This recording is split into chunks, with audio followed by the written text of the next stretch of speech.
Hi, everybody. I'm Mike Hancock, the chairman of the Global, this is a Global Intelligence Update.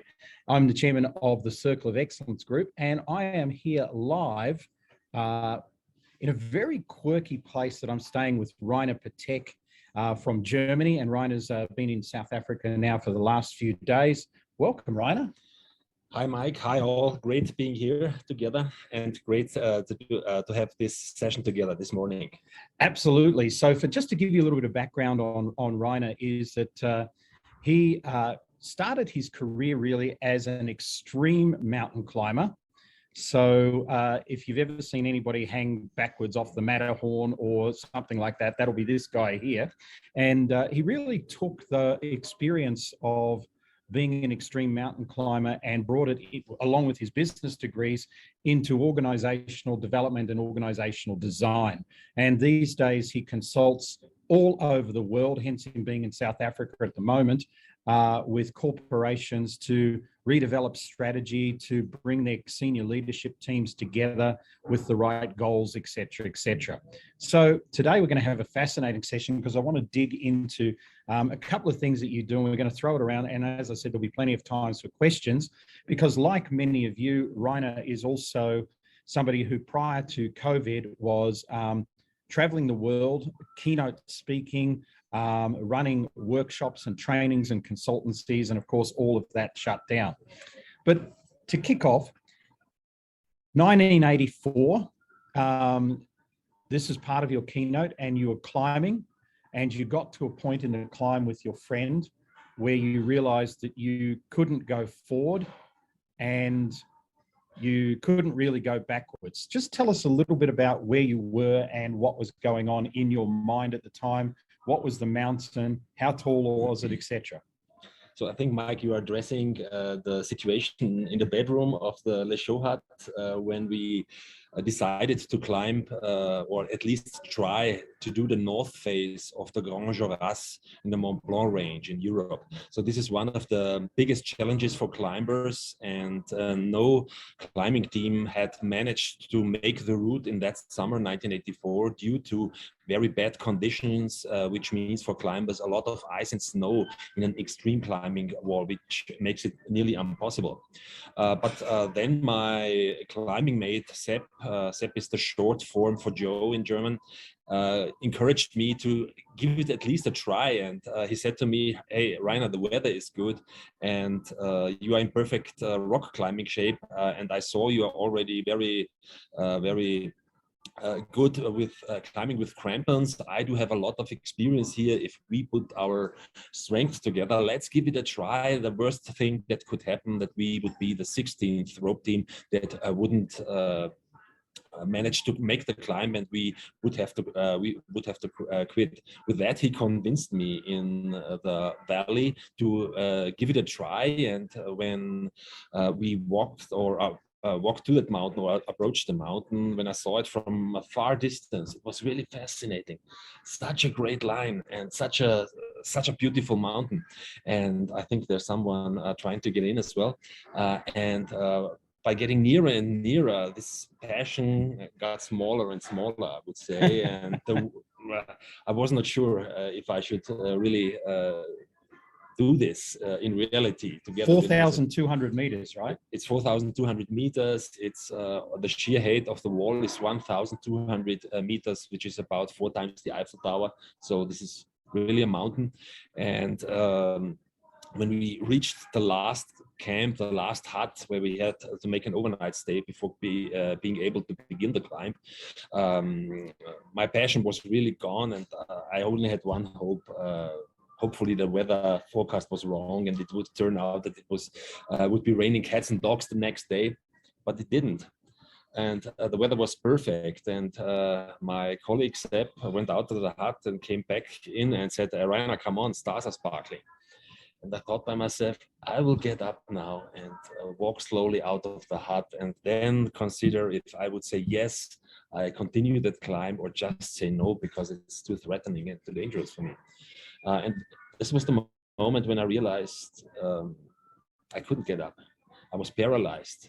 Paralyzed with fear, right? With fear. I was lying there in the bed, not able to make any movement. then it was clear to me I had to make the decision while lying on the bed, and it was an interesting and maybe the most instructing moment of the whole climb, the most defining moment of the whole climb, because first I asked myself, would I really like to make that climb? The answer was, of course, yes. Yes, I would like to be able to say I have done that climb. Yes, I would like to be one of the first in that summer that did it. But it was a wrong question. I really had to talk true to myself. Do I really want to climb up here? Am I able to climb up here? And am I willing to bring all the effort?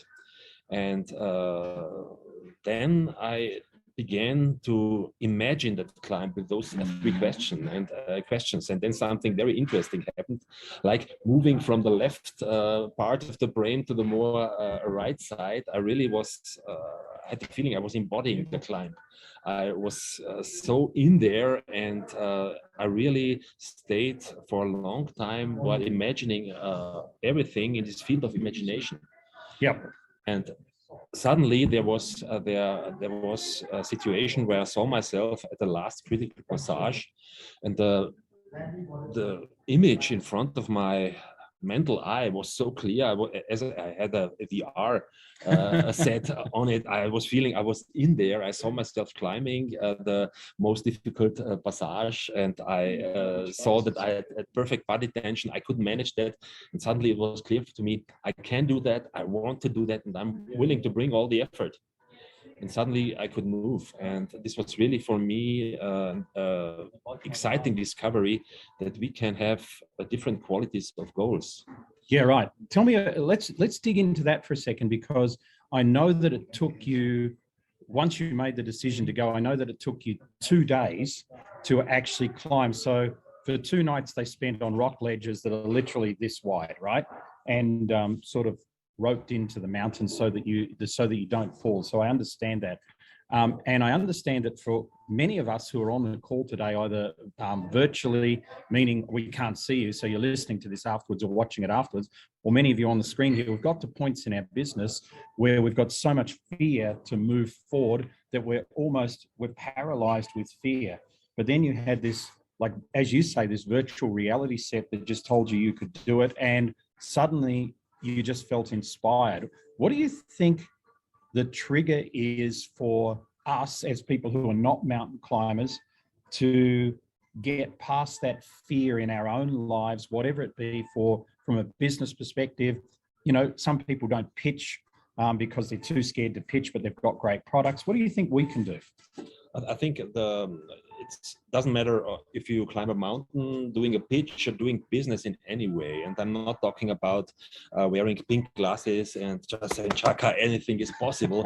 But really just, it's a question, where do we focus on? What is the direction of our attention? And I think when we have to make decision making always is something about an unknown field. So we can't tell exactly before we take the decision what will be the outcome. Otherwise, it would be a calculation, but it's not a calculation, it's a decision. And the outcome is somehow uncertain. You don't know that. And then we tend to focus on what could go wrong. Yeah. And just have worst case scenarios and rest with our attention and imagination mainly in this field of worst case scenario, in the field of failure, in the field of crisis, and what will happen. And if we nurture that imagination, we won't take the decision. So I'm not the one that says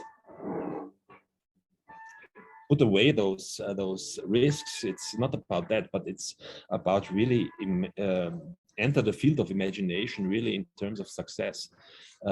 Are you able to envision yourself doing it? Are you able to envision yourself being successful? Focus on past successes where you have mastered a similar situation. And this is really so important to nurture something, what I call in German Bewältigungsglaube. And if I would translate that in English, I would say this is the faith of being able to cope. the faith of being able to master a challenge. Right. You have to nurture that. This is a power. This is not positive thinking. This is not wearing pink glasses. This is just really focusing your attention of possibilities and opportunities, on possible solutions, on your strengths, on your peers who might support you, on thinking about colleagues who have mastered a similar challenge, that are on the same level like you. They did it. It's not about comparing yourself with Steve Jobs or somebody. Yeah. It's interesting because we've got a couple of comments here, and I'll pick them up. But you know, years ago, I had the opportunity to speak to one of the greatest All Black fullbacks of all time, Grant Fox, and I asked him why he had been able to kick so many goals, and his comment to me was that after he finished training, when everybody else left the training pitch, what he would do is he would literally take the ball, he would put it down, he would go back into his position where he would normally kick it, and he would imagine himself, he is a New Zealander, he would imagine himself at Ellis Park in South Africa with all the crowd booing, throwing stuff, the music playing, the smell of the smoke and everything. And he said, the key to this visualization and getting everything that's fearful out of your mind is to bring in the 5 senses of the experience of succeeding. So that when he got to Ellis Park in, you know, South Africa, and a crowd started booing, throwing stuff, the smoke and the trumpets and everything, he just felt at home. So he'd already lived that experience. So he just felt at home. So that's why he was able to kick the ball so straight. Let me pick up a couple of things in the chat here, because I think there's some good things here. Yes, that's really a mountain, Dave, for sure. Andrew says, can I ask Rainer that in your paralysis, how did you know that you could make the climb? I think a lot of entrepreneurs don't know that they can overcome the obstacles because they've never done it before. Yeah, thank you for that question. Well, he says asked and answered, thank you, but let's dig into it a little bit more. I think it's really about the process, and I call this the process from going from wish to will. Wish is mostly, my goal is, right. Yeah. Wish is mostly the business plan that is on PowerPoint. Wish is, I would like to have that. But you need to make the process to will, and will with will. I don't mind. I don't mean this will of I want to do that. Will shows up in action, and I would like to phrase it with the words of Otto Schama. He speaks of open will, when you just know this is the right thing to do, and you have to enter the state where you are not able not to do it. Where you're not able not to do it. Yeah, I love that. Yeah. And you need a process to go there. And the process is really judging, assessing the situation. As an entrepreneur, it would be irresponsible to be blindfolded for the risks and the responsibilities you have in such a situation. But on the other hand, really nurturing this field of imagination, this awareness about your own strengths, about the resources you have. This may be colleagues that support you, a network that gives you support. These are your own strengths. This is maybe the situation where you now are able to seize an opportunity. And I would recommend really doing this regularly, all the time, because if you prepare your mind in that way, you're much quicker than others would be in such a moment where an opportunity opens up. A window of opportunity is there, and it's just about being the first very often. Absolutely. It's in many ways, it's sort of like airline pilots, you know, the Captain Scully who had to land the plane on the Hudson River in 2010. I mean, he'd practiced that maneuver, goodness knows how many times in his life. So in the split second where he realized that he couldn't turn the plane around and contain enough height to land back at Teterboro, he realized his only option was to land it on the Hudson. And he didn't think about that for even more than 2 seconds. He just said to the tower, you can listen to the recording, he said, we're landing on the Hudson. That was it. So there was nothing there. So Philippe says here, is it envisioning or feeling the success? I think it's both, isn't it? Both. This is what I meant with embodying the whole thing. Yeah, Philip. So it's really, it starts logical with imagination, with a clear image in front of your mental eye, but we cannot we cannot hinder ourselves in feeling it when we focus on that with our attention. So I think the feeling, the focus, these are interrelated things. Yeah. So in another story from Rainer's mountain climbing, which is an earlier story, he gets to a point whereby he realizes that they just got too much stuff and you're halfway up the mountain. And you call this, you and your climbing partner, I think it was Seth at the same time, had to literally sit on the side of a mountain and decide what you were going to keep and what you weren't going to keep. And you took the rest of the stuff and threw it off the mountain. And that was the only, because there was no way he could go back at that point of time because he didn't have enough rope to go back. So the only way he could go was forward, but they were stuck. Now, this happens in business all the time. You call it unpacking your rucksack. Tell me, I know that with all the companies that you've worked with over all the years, unpacking their rucksacks is actually one of the key pivot points to get them going forward. And just for those of you on the call that are Circle of Excellence members, Module 7 in Circle of Excellence is all about decluttering, which is technically unpacking your rucksack, because most of us just have too much stuff, too many products, too much this, too much that. Tell us about your views on that. Yeah, I would go, as you have perfectly told the climbing story already. It's not a perfect story. I need not to repeat it, what we did on the mountain. But I think the metaphor of having a rucksack where there are too many things in there because we have failed to put them out. It's just an heritage of the past. Yep. Yeah, we have started something and we keep doing it along. We have let it be a software abonnement, or how do you call the subscription? Yeah, software subscription, and the next software subscription, and the next software subscription. It's for us as solopreneurs or small entrepreneurs. This might be the right thing to explain it. In corporations, it's always starting a new project, establishing a new process, establishing the next thing, and putting the next process inside. And suddenly the whole company is not able to move anymore. So I do really do unpacking workshops with them. Unpacking workshops? Yeah, unpacking workshops. What happens in an unpacking workshop? Mostly, I would say a main part is that they are realizing they have too much meetings, where too many people, time is fixed, and they don't know the purpose of the meetings, why they always have to be there. And I really declutter their meeting structure with them. It's the first part. Yeah. Right. Yeah. Who has to be there? What's the purpose of the meeting? And suddenly they are able to use their time they have, and we all have the same amount of time, in a much more effective way and productive way. That's one thing.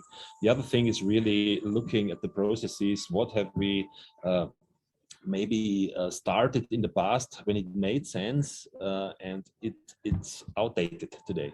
Yeah, and we should just stop doing this thing.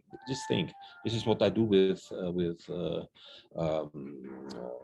companies. And the third thing I do in those unpacking workshops is also to be very clear about what to start in the future. Never start anything what you are not able to nurture with energy all the time. This is really good feedback for people. Yeah, so this is what I do in workshops, and I think what we have to do is really in our size of business, not being seduced by every new app, every new trend, every new social media channel, and to have the feeling we have to do it all to be successful. We have to find out what is right for our target group, for our clients, for our market, and focus our energy on a few things we are able really to nurture with energy all the time without burning out. Absolutely. And I think for all of us on the call, all of us are probably doing 50% more than we need to, and it's superfluous, or it's outdated. And it's really, you know, for those of you that are in the professional and personal development space on the call, it's really tough because, you know, this video that we're doing today is fantastic, but it's going to have a shelf life. You know, it's got a shelf life. Everything has a shelf life. And if you're talking about specifics, or if you look different, ladies, if you cut your hair, that's a shelf life. You know, guys, if you put on or take off a few pounds, that's a shelf life as well. I want to change track, but let's just go back to a couple of the things here. Mary from Dublin says, the body follows and does what the mind focuses and imagines. That's our superpower. Ben says, we must get rid of excess opportunities, proper goal planning, unpack. That's a great comment, Ben, and I just want to pick that up. We have another video. It's already in, you know, places you can access it. Look, depending on how you're interacting with us on this. But, you know, for years I've taught an opportunities formula, and I just want to repeat it now because, Ben, you've brought it up. And so if you've never heard this before, you may want to make a note. So whenever an opportunity is presented to Lundy and I, we always say, number one, does it fit our passion and purpose? So if you brought us a Bitcoin opportunity to make $1 million on Bitcoin, we'd say no, because it doesn't fit our passion and purpose. Number two, can we add value to it in our natural way? So my natural way is being able to speak, present, write about it, create ideas around it, you know, consult on it, etc.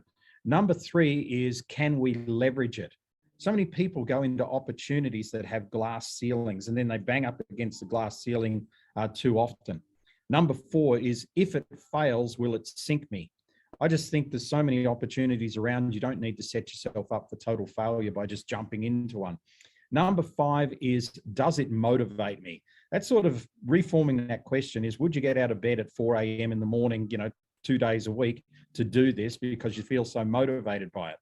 And the last one is, does the return inspire me?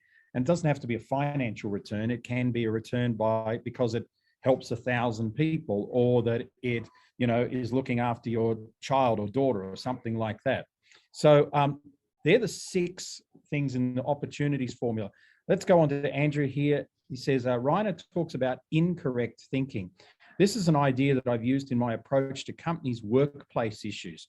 Could Rainer please expand on how incorrect thinking comes into being, how entrepreneurs can recognize it, and how we deal with it? It's an interesting question. Maybe a whole workshop would be necessary to develop on that. But what I have the feeling is that incorrect thinking comes from really unquestioned beliefs. Unquestioned beliefs that are somehow transmitted over generations. I'll give you an example of that, right? Just so we pick this up. When Lundy was a child, her mother would bake muffins. And every time she made the muffins and everything, she put them in the muffin tray, and then she'd have the oven on, then she'd open the oven, and then she'd get 2 fingers and pop them into the top of each muffin and put them in. Lundy watched her do this as like a 7 or 8 year old. And she said, Mum, why do you do that with the muffins? She said, I don't know. My grandmother used to do it. Yeah, definitely. So that's could be an example of an incorrect belief. You know, the only reason that train tracks are 4 feet 8 inches wide is because that's the width of a chariot in Pompeii. And so they thought if chariots were stable, when they started trains, they'll make them that way. But train track could be any sort of gauge wide. So what are you seeing in terms of what we do, meaning the entrepreneur community, that could be an incorrect belief? And then, as Andrew says, how could we deal with it? Yeah, I think the first step is really to be clear about one thing, not to take our beliefs for granted. Just acknowledging that our beliefs are beliefs and they might be wrong. It's the first thing. And what I have discovered so far, it doesn't make any sense to try to argue over beliefs or trying to convince other people's over beliefs, or thinking about our beliefs as a just cognitive construct, because it's very often tied to experiences we've made, to emotions we had while working with that belief. So it just makes us safe. And what my way to shatter those belief systems is just making new experiences, tapping into new fields where something completely different happens, what you didn't expect, and then you begin to think, hey, was I wrong? Yeah, thinking that. You're absolutely right. Sometimes we get asked, how come you guys seem to know so much about things? And the answer is, we're just more exposed than the average person. We're like, here we are today, and I'm sitting here talking to you, I'm getting exposure. Then I've been talking to others over the last couple of days, and the next time we're over here, and then we're over here. Most people tend to, it's a bit of Groundhog Day. They do the same thing time and time again, so their exposure is not as wide. The second thing that brings to me is environment as well. If your environment is always sitting in the same place looking at a white wall in front of you, then your creativity is going to diminish, and you're going to get stuck in the same patterns. Okay, I just want to shift state a little bit now with the interview. So prior to COVID, Rainer was traveling the world, consulting, speaking with large corporations, household brands, the people that you would know very, very well, and it was very much in demand. And I think you had one of your best years in 2019, and then 2020 came, COVID. So because you didn't have an online strategy at all, really, at that stage, basically everything could shut down for you. So this is where you had to change your thinking. This is where you had to become a product of what you're sharing and teaching. And I think you've done that probably better than almost anybody else I know. So why don't you tell us a little bit about where you were and the journey and where you are now? Maybe we start with your first remark that I was having no online strategy. So I was not only not having an online strategy, I was an opponent of virtual work. I was an opponent, a resistor of all online activities, because I thought at that time my real value, my impact is really depending on being present, on being in the same room with other people. I didn't believe that online work would really work. And when the pandemic hit, my really well-filled calendar was empty at that moment.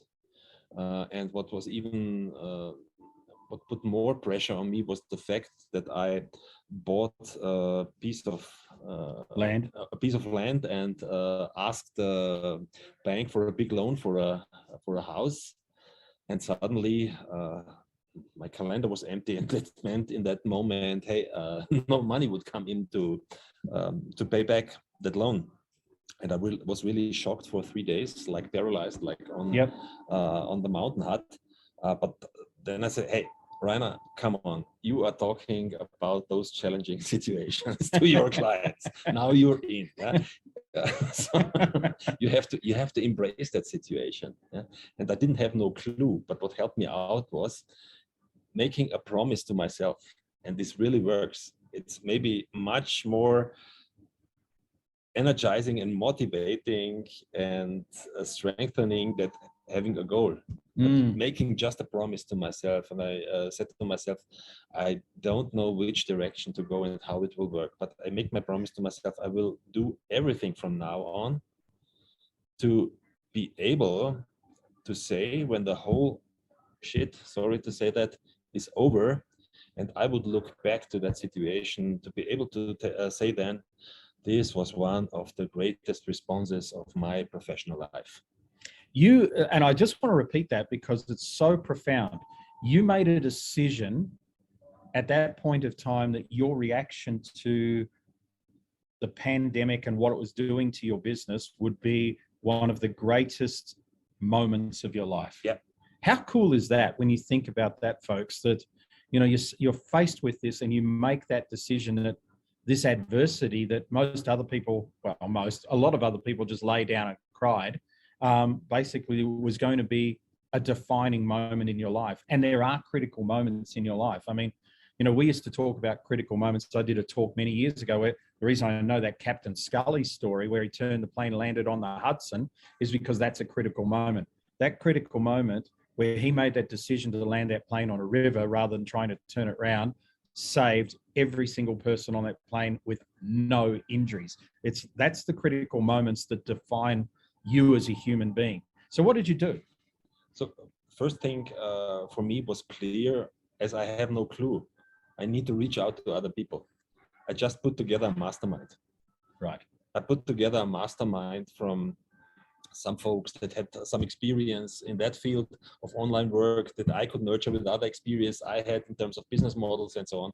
We put together a mastermind of 5 people, and I really took all the knowledge from them, from what they had in terms of online work, and just started to invest. I started to invest and said, hey, no, everybody now is holding back and not spending money. If this everybody does, the whole system will crash. I will make my contribution by now spending money. I hopefully will get back. Money that you didn't have. Yeah, money that I hopefully will get back soon. And I just made the first step to a professional home studio and to online presentations that made a difference in terms of not doing screen sharing and being a small window on the side of the shared PowerPoint slide. This was the one thing. The second thing I did was the logic consequence of the first thing. I thought by myself, my clients, they are in the same situations. And I want to provide them a platform to get in exchange with each other across companies to people they don't know that could help them. And I started to offer my clients 1 glass of wine online. Yeah, I remember that. Glass of wine online.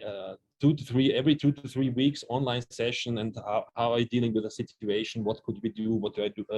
Are you doing now to bring your people to remote work and having them not desperately at home but productive, and just facilitate that exchange. And it brought immediately a business to me. I said, hey, Rainer, what do you do for us? Do this for our companies. Yeah, amazing, isn't it? Yeah. It was just to finish that. No, please. After 6 weeks of more or less having no business, and that was the time when I wrote the Masters of Uncertainty book. Yep.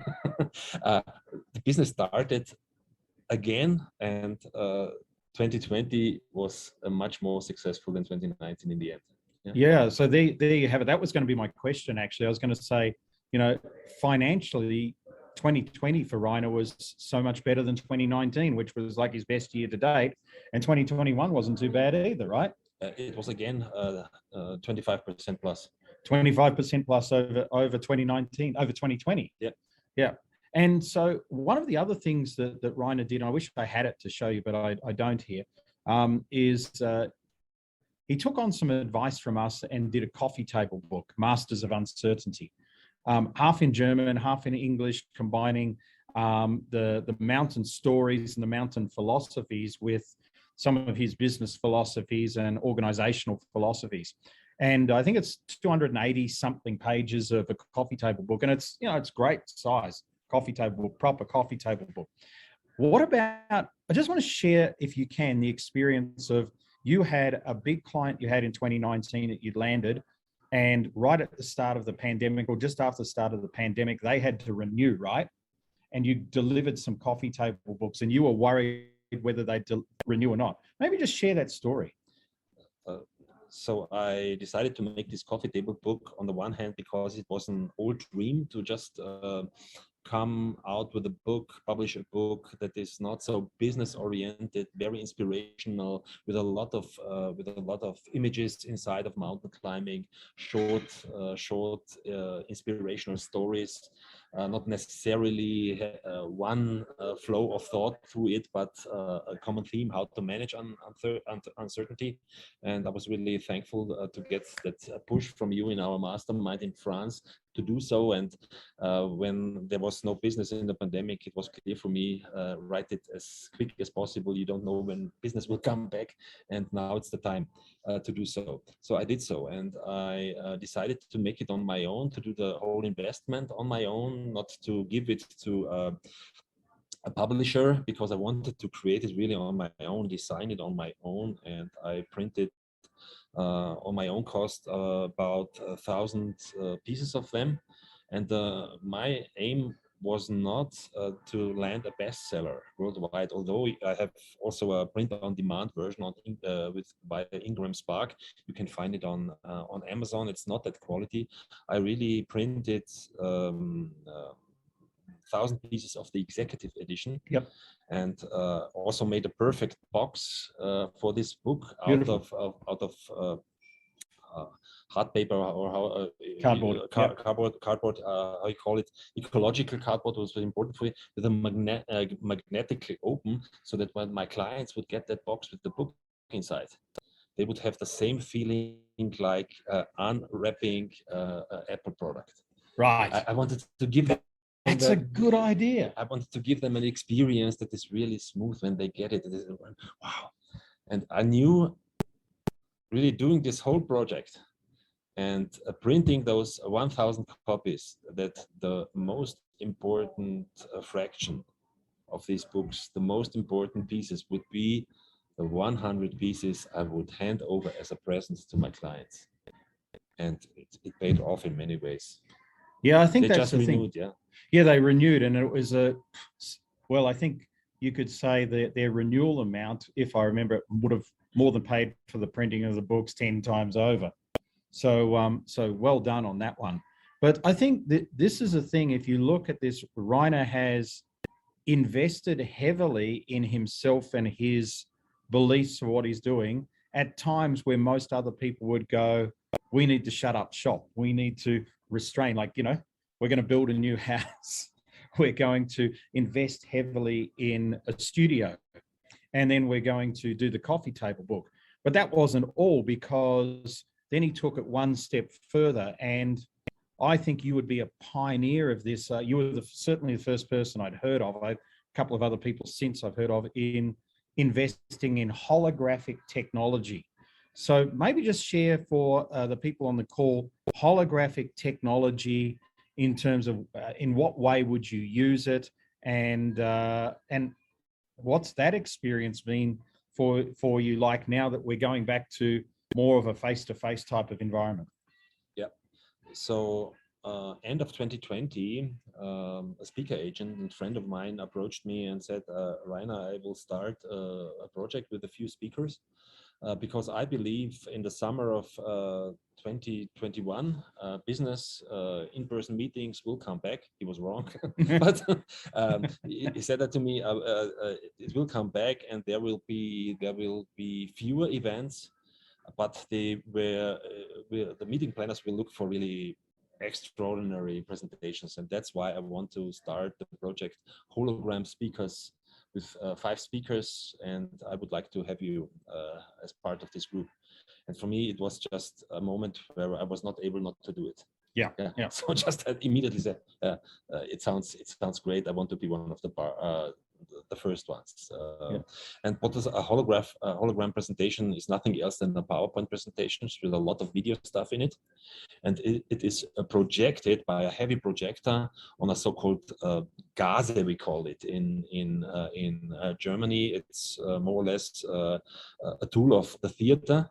Yep. It's a transparent curtain in front of you, so you have a screen in front of you, and there are black parts of the slides where you are able to shine through this curtain. So you have the illusion that there are three-dimensional things in the room suddenly. Yeah, and this was fascinating for me to bring some mountain feeling to my presentations, to in-person events, and I worked on that for I think half a year. It was an invest of about 25,000 euro, and it changed my thinking about presentations. I don't think about presentations any longer. for me, it's productions. Productions, yeah. It's productions. And what was really great, that I had feeling I have just utilized maybe 20 to 25% of the technology up to now.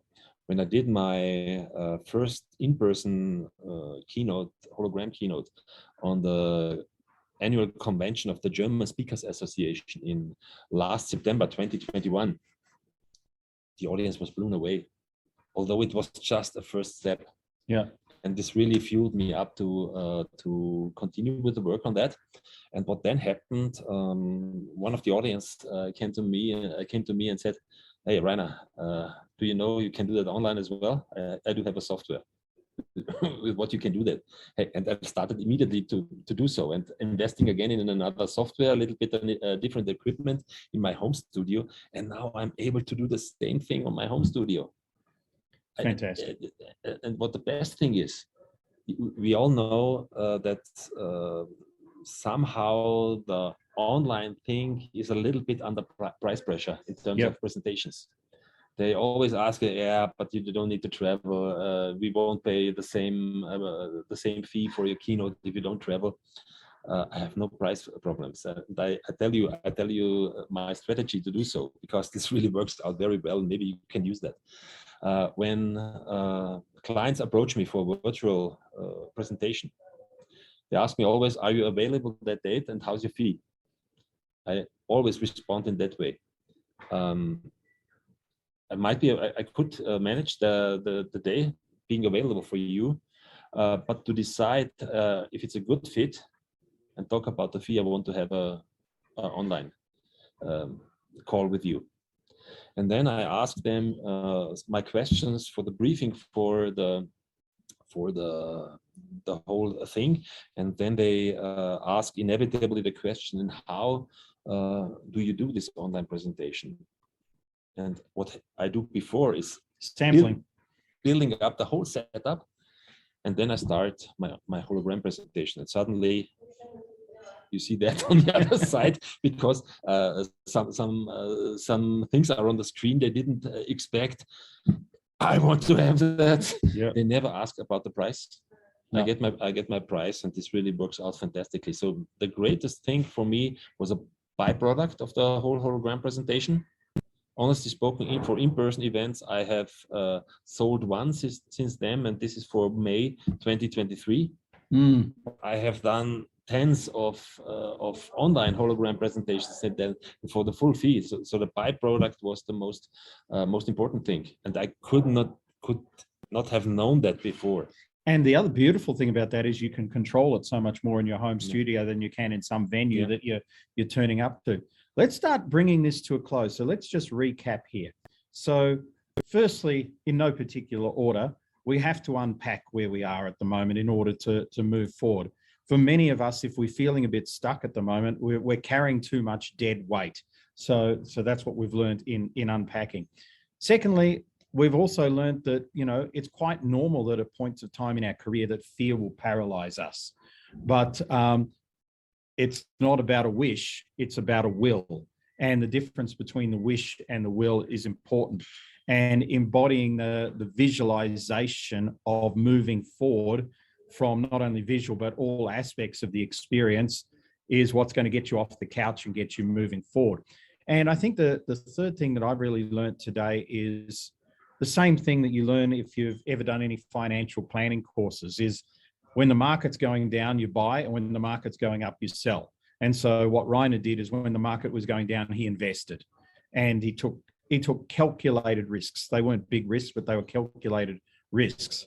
And the fourth thing, which is you haven't said, but it's underpinned here, is that when you know that you're actually good at something, when you know that you've been doing this, because we've all got anxieties and fears, me too. And Landi always says the same thing to me.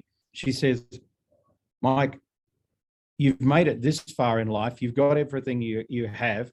How many times have you had a monster setback that's turned it into, crap?"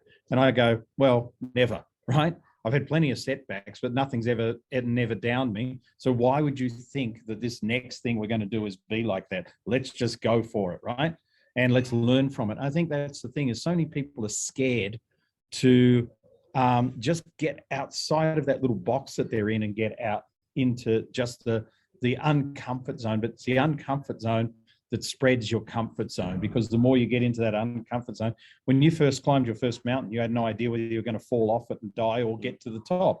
Now you look at it and it's just a process that you've done 1,000 times. And now you're taking your kids out mountain climbing, basically, and they're both under 10 years old. So it's that process. I want to sort of finish up and just ask if there's any questions that anybody would like to ask of Rainer, that may be for themselves, or you can either pop it in the chat or just raise your hand and we'll do that. Otherwise, we're going to wrap up and thank Rainer for really what has been very, very motivational, not only for you guys, but also for me as well, and a good reminder of how to do things right and very, very simply as well.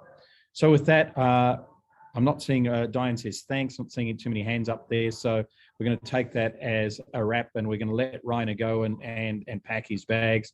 Dave says fantastic session. Thank you so much, Dave. And all the very best. Ian's clapping. Thanks, Ian, for that.